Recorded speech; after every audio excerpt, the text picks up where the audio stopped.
Epilepsy happens worldwide and affects 6.5 million people. It is important you know what epilepsy is because having epilepsy is a significant experience everyone should know about. Epilepsy occurs when the brain becomes abnormal, causing seizures. Today we'll be looking into what epilepsy is, what causes epilepsy, how to cope with it, and the experience I have had while I had epilepsy. Epilepsy is a chronic disorder that triggers seizures. Many cases are not known on why or how they got it, but some cases are caused by a brain injury or family history. Statistics show that 6 out of 10 people who are diagnosed with epilepsy do not know how or why they got it.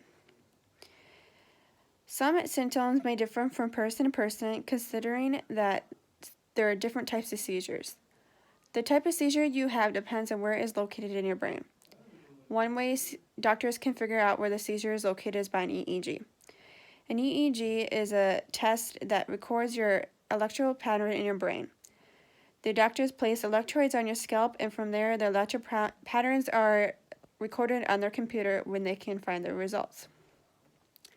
Some common symptoms include temporary confusion, staring spells, jerking the arms and legs, and loss of consciousness. There's not many long-term effects for albinism, but there is one that can affect people, and that is the loss of memory. Majority of the people do fully recover from this, however, there are a few that are permanently affected. There are a few things that can increase your chances of having epilepsy. For infants, one of these is the lack of oxygen when they're born. This can affect their brain, and then of course they can get seizures. Another one for the infants is if their mom uses drugs while they are in the womb.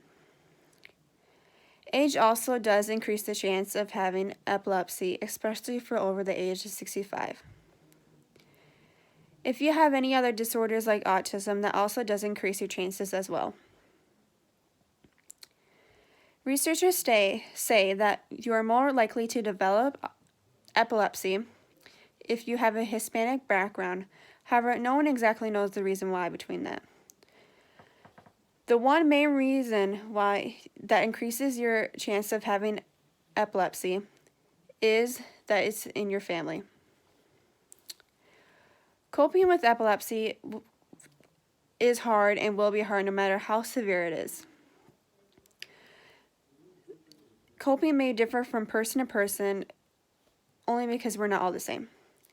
One thing I would say to do for sure is to get plenty of sleep. Sleep will not only help you, but it'll also cause the seizures to be less frequent and much shorter. Do sports. Just because you have epilepsy does not mean that you are not obligated to you can't do sports.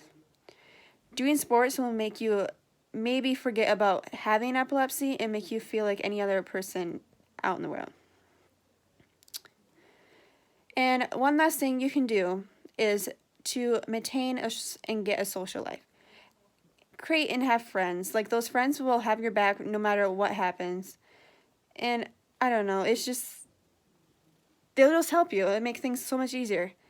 And the last thing your family can do, I guess the one thing your family can do for coping with you having epilepsy is just being there for you. That's the one thing that will matter. And just realize that everything will be okay.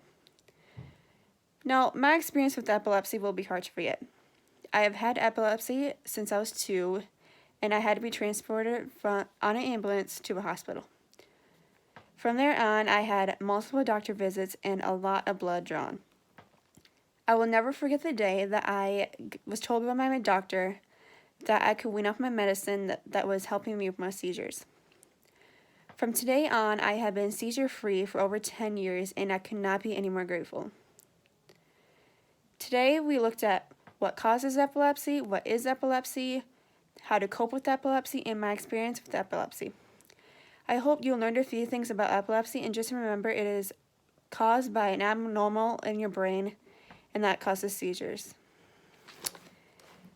And right now, I'll show you my sources that I used.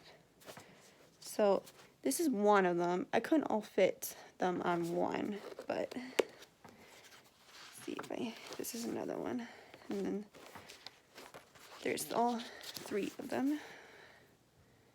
There you go. Thank you for watching.